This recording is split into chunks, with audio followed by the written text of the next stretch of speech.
అవుతారు అంటే ఆమె చట్ట వ్యతిరేకంగా మాట్లాడితే ఉమ్, ఇంక మరి ఎవరికి నమ్మకం ఉంటుంది? అంటే మినిస్టర్ స్థాయి కొడుకు అయితే మనం మామూలుగా చాలాసార్లు నేను చెప్తుంటాను, ఉమ్, మినిస్టర్ల కొడుకులు అయితే ఎవరు కూడా వాళ్ళని ఎన్కౌంటర్ చేయమనో చంపమని అడగరు సమాజంలో కూడా. అలాగే వాళ్ళని ఎన్కౌంటర్లు కాదు కదా, అసలు అరెస్ట్ కూడా చేయరు. అవును.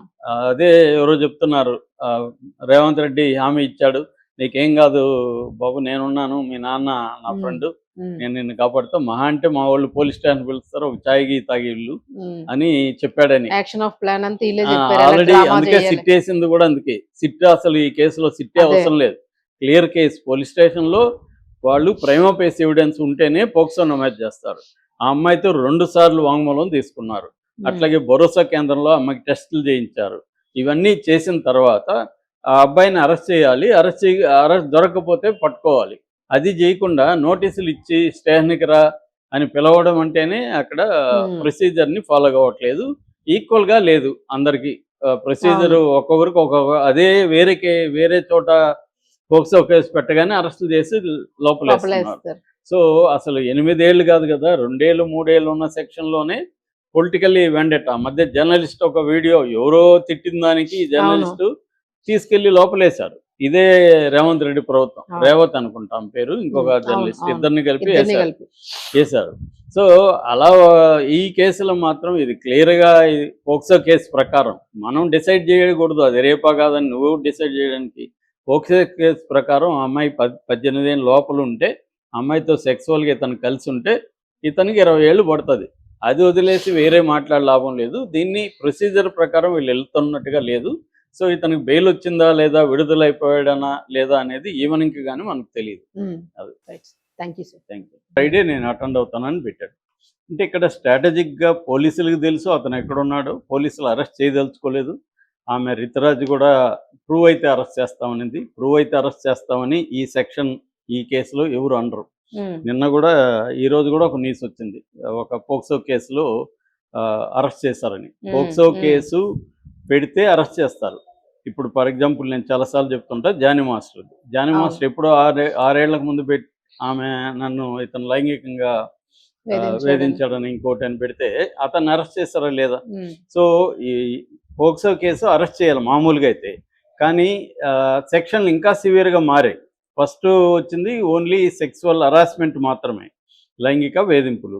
దాని తర్వాత ఈ సెక్షన్ 5 రెడ్ విత్ 6 ఏదైతే ఉందో అది వచ్చి అగ్రెసివ్ పెనట్రేటివ్ సెక్స్ అంటారు దాన్ని. ఈ అగ్రెసివ్ పెనట్రేటివ్ సెక్స్ అంటే దాన్ని ఆ భాషలో మాట్లాడుతున్నారు. సో చేశాడు అనేది ఇక్కడ ఆ అమ్మాయి ఇష్టపూర్వకంగా కలిసిందా, ఆ అమ్మాయికి 100 మందితో బాయ్ ఫ్రెండ్లు ఉన్నారా, లేకపోతే ఆ అమ్మాయి కాల్గాళ్ళ, అవన్నీ లీగల్గా ఇమ్మెటీరియల్ అండి. మన వాళ్ళు చాలామంది ఆ అమ్మాయి అందరితో తిరిగింది, ఆ అమ్మాయి వీడితో ఎలా తిరిగింది, వాళ్ళ ఇంట్లో వాళ్ళే పంపించారు, ఇది హనీ ట్రాప్, ఇవన్నీ కూడా ఈ కేసుకి సంబంధం లేదు. ఆ అమ్మాయి క్యారెక్టర్కి ఈ కేసుకు సంబంధం లేదు. ఆ అమ్మాయి 100 మందితో తిరిగిందా లేదా ఈ కేసుకు సంబంధం లేదు. ఈ కేసులో ఒకటే సంబంధం, అమ్మాయి మైనరా కాదా, మైనర్తో ఇతను సెక్స్ చేశాడా లేదా, ఈ 2 పాయింట్లే తప్ప ఆ అమ్మాయి వచ్చింది, ఆ అమ్మాయి నన్ను ఇవన్నీ కుదరదు ఇక్కడ. సో ఇది పోక్సో కేసు వాళ్ళదే కదా గవర్నమెంట్, ఆయన హోంశాఖ సహాయ మంత్రి, ఆయన ఎలాగా దీన్ని అలో చేస్తాడు? ఆయన ఖండించాలి యాక్చువల్గా. అరే మీకు పోక్సో కేసు వేరు, మీరు మాట్లాడుతుండేది వేరు అని ఆయనే చెప్పాలి. లేకపోతే ఇది అందరూ ఇప్పుడు నేను నిన్న పోక్సో కోర్టులో ఏమేమి కేసులు ఉన్నాయని చూస్తే విపరీతంగా ఉన్నాయి పోక్సో కేసులు. సో వాటన్నిట్లో కూడా ఇదే సమస్య. చాలా సార్లు ఇప్పుడు కోర్టులు కూడా ఏం అంటున్నాయంటే 18 ఇయర్స్ అమ్మాయిలు, 18 ఇయర్స్కి తక్కువ ఉన్న అమ్మాయిలు చాలా ఫాస్ట్గా ఉన్నారు, వాళ్ళే అబ్బాయిల్ని సెడ్యూస్ చేస్తున్నారు, కానీ తల్లిదండ్రులకు తెలిసి ఇవన్నీ అయినాక వాళ్ళు పోక్సో పెట్టేస్తున్నారు, అమ్మాయిలు తగ్గించండి అని కోర్టులు చెప్తుంటే ఇదే గవర్నమెంట్, ఇదే బండి సంజయ్ గవర్నమెంట్ మాట వినట్లేదు కదా. ఇప్పుడు ఆయనకే తగిలింది సేమ్. ఇప్పుడు నువ్వు వచ్చి నాకు నొప్పి అయింది అరిస్తే ఎట్లా, గిల్లించుకోవాలి, మీరే కదా గిల్లుతున్నారు ప్రపంచాన్ని, మీరు గిల్లించుకోండి. మేము మాత్రం గిల్లించుకోను, అందరిని గిల్లండి అంటే ఎలాగా? సో పోక్సో కేసు మార్చండి, మరి 16 ఇయర్స్ చేయండి అని కోర్టులే, అనేక హైకోర్టులు, నేను కూడా చాలాసార్లు చెప్పాను, అనేక హైకోర్టులు చెప్తున్నాయి ఈ మాట. ఎందుకంటే ఇవాళ మొత్తం మారిపోయింది, సోషల్ మీడియా, ఫోన్లు ఇవన్నీ వచ్చినాక, స్మార్ట్ ఫోన్లు వచ్చినాక అమ్మాయిలకైనా అబ్బాయిలకైనా అర్లీగానే అన్నీ తెలిసిపోతున్నాయి, అన్నీ అందుబాటులో ఉన్నాయి. ఇలా ఓపెన్ చేస్తే పోర్న్ వస్తుంటే అవును. ఎవరు గమ్మునుంటారు? సో అలాగా ఉన్నప్పుడు అది బలి చేయడం, అబ్బాయిల్ని బలి చేయడం కరెక్ట్ కాదని హైకోర్టులే చెప్తున్నాయి. ఎందుకంటే వాళ్ళు దగ్గరగా అన్నీ చూస్తారు, వాళ్ళకి అవును. అర్థమవుతుంది. ఈ అమ్మాయే వాడిని సెటిల్ చేస్తుంది. అందుకని కోర్టు సినిమా కూడా తీశారు. కాకపోతే ఇక్కడ అవన్నీ డిస్కస్ చేసే లాభం లేదు ఇప్పుడు. ఈ అమ్మాయి క్యారెక్టర్ బాగాలేదని, ఈ అమ్మాయి 10 మందితో తిరిగిందని, అవును. కావాలని వీళ్ళ తల్లిదండ్రులే పంపించారని ఈ లాజిక్లు ఇక్కడ పనిచేయవు. కేసు ఏంటి? ఆ కేసు ప్రొసీజర్ ఏంటి? ఆ ప్రొసీజర్ని ఇతనికి ఎందుకు ఫాలో కావట్లేదు? ఇది ప్రశ్న ఇక్కడ. ఇది వదిలేసి వేరే వేరే ఆ అమ్మాయిని బ్యాడ్ చేయడం వల్ల, ఆ అమ్మాయిని విలన్ చేయడం వల్ల ఇక్కడ ఈ అబ్బాయికి ఒరిగేదేమి. ఇవన్నీ బయట మాట్లాడుతూ కోర్టులో మాట్లాడరు. కోర్టులో ఆల్రెడీ ఇప్పుడు పిటిషన్ ఏం వేశాడు ఇతను, ఆ అమ్మాయి మైనర్ కాదు మేజర్ అనేది నెంబర్ 1 పాయింట్. నెంబర్ 2 పాయింట్ వాళ్ళు నన్ను బెదిరించి డబ్బులు అడిగారు అనేది. ఈ 2 పాయింట్లు బేస్ చేసుకొని బెయిల్ ఇమ్మని అడిగారు. బెయిల్ ఇచ్చారని వార్తలు వస్తున్నాయి. కానీ ఇంకా నాకు తెలిసి అయితే ఈ కోర్టులో ఈరోజు ఒకేషన్ బెంచ్కి ఇది వచ్చింది. వాళ్ళు ఈరోజు ఇంకా విచారణ జరిపి బెయిల్ వస్తుందనే ఆశాభావంతో ఉన్నారు. దాన్ని చాలామంది బెయిల్ వచ్చేసిందని, విడుదలని కూడా పోస్టులు పెట్టేస్తున్నారు బీజేపీ వాళ్ళు అత్యుత్సాహం కొద్దీ. నిజంగా పోక్సో కేసులో యాంటిసిపేటరీ బెయిల్ వచ్చేస్తుంది అనేది కష్టమే. అది పైగా వీళ్ళు ఆ అమ్మాయి మైనర్ అని ప్రూవ్ చేయడానికి వీళ్ళు ఏం పెట్టారు దాంట్లో, 2021లో ఈమె కారు డ్రైవ్ చేస్తున్నప్పుడు పోలీసులు పట్టుకొని ఛార్జ్షీట్ పెట్టారు. ఆ ఛార్జ్షీట్లో 2021లో ఈ అమ్మాయి వయసు 15 ఏళ్ళు రాశారు. 9th క్లాస్ చదువుతుంది. అప్పుడే 15 ఏళ్ళు అయితే 2025 31 డిసెంబర్ నాటికి ఈ అమ్మాయికి 18 నిండుతాయి కదా అనేది వీళ్ళ లాజిక్. అది చెల్లదు అక్కడ. ఎందుకంటే అది ప్రూఫ్ కాదు కదా. బర్త్ సర్టిఫికేట్లు ఏముండాలి? ఒకటి జీహెచ్ఎంసీ ఇవ్వాలి, లేకపోతే మెడికల్ సర్టిఫికేట్ ఉండాలి, తర్వాత 10th టీసీ ఉండాలి, ఇంకేమైనా అమ్మాయి ఆధార్ కార్డు ఉండాలి, ఇవన్నీ ఉండాలి. ఇవన్నీ రేపొద్దున కాంట్రడిక్టరీగా ఉన్నాయనుకో, అప్పుడు ఏది అథెంటిక్ అనేది కోర్టు తేలుస్తుంది. ఒకవేళ ఒక దాంట్లో ఈ అమ్మాయికి 18 ఇయర్స్ దాటి ఉండి ఒక దాంట్లో లేదనుకో, అప్పుడు తేలాలి. ఇదే సమస్య మనకి మొనాలిసా కేసులో కూడా వచ్చింది.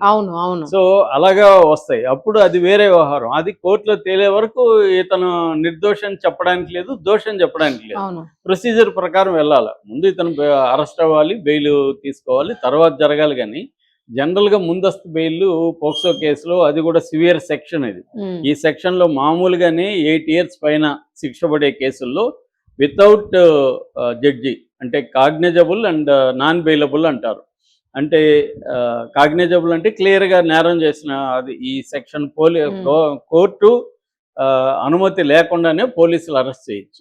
నాన్ బెయిలబుల్ అండ్ కాగ్నిజబుల్ కేసుల్లో ఓన్లీ ఏంటంటే 8 ఏళ్ల కంటే తక్కువ శిక్ష ఉంటేనే 35 BNSS కింద, ఇంతకుముందు 41A అనేవాళ్ళు, దాని కింద నోటీసులు ఇవ్వాలి. కానీ ఇక్కడ విచిత్రం ఏమంటే ఇతనిది 20 ఇయర్స్ మినిమం ఉంది.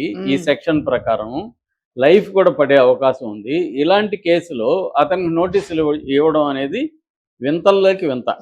మామూలుగా ఎవరికి ఇవ్వరు అలాగా. సో ఇతనికి మాత్రం ఎందుకు ఇచ్చారనేది ఇప్పుడు విమర్శలు. అందుకనే రేవంత్ రెడ్డి ఇతను కుమ్మక్క అయిపోయారని, రేవంత్ రెడ్డిని ఇతను కాపాడితే ఇతన్ని రేవంత్ రెడ్డి కాపాడుతున్నాడు అనేది అందరికి విమర్శలు వస్తున్నాయి. ఎందుకంటే ఈ కేసులో పొలిటికల్గా చూసుకున్నప్పుడు బీఆర్ఎస్ ఒకటే గట్టిగా ఫైట్ చేస్తాం తప్ప కాంగ్రెస్ వాళ్ళు ఎవరు పట్టించుకోవట్లేదు. సో కాబట్టి ఇతనికి బెయిల్ గాని వస్తే మాత్రం అది ఇంకా విచిత్రంగా ఉంటుంది కోర్టులో.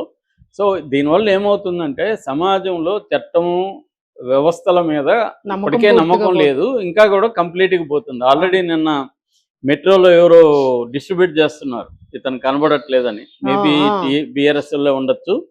అక్కడ చాలా మంది లేడీస్ మాట్లాడుతున్నారు. ఆ మాట్లాడేది చూస్తే వాళ్ళు క్లియర్గా చెప్తున్నాడు ఇతనికి 100% శిక్ష పడదండి, ఇతను అరెస్టే చేయరు అని చెప్పేస్తున్నారు వాళ్ళు ప్రయాణికులు.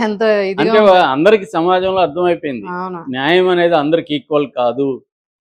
డబ్బున్న వాళ్ళకి, పరపతున్న వాళ్ళకి, అప్పర్ కాస్ట్కి ఒక రకమైన న్యాయం జరిగితే పూరు పేదవాళ్ళు, ఏమీ వల్నరబుల్ సెక్షన్లకి, దళితులకి, ట్రైబల్స్కి వీళ్ళకి న్యాయం జరగదు అని క్లియర్గా సమాజంలో అర్థమైపోయింది. ఇది పదే పదే ప్రూవ్ అవుతుంది. ఎందుకంటే ఒక హోంశాఖ, దేశంలో శాంతి భద్రతలు చూస్తున్న హోంశాఖకి MOS అంటారు, minister of state. Minister of state కొడుకే అబ్స్కాండ్లో ఉన్నాడు వారం నుంచి. అంటే 8వ తేదీ కేసు పెడితే ఈరోజు 14.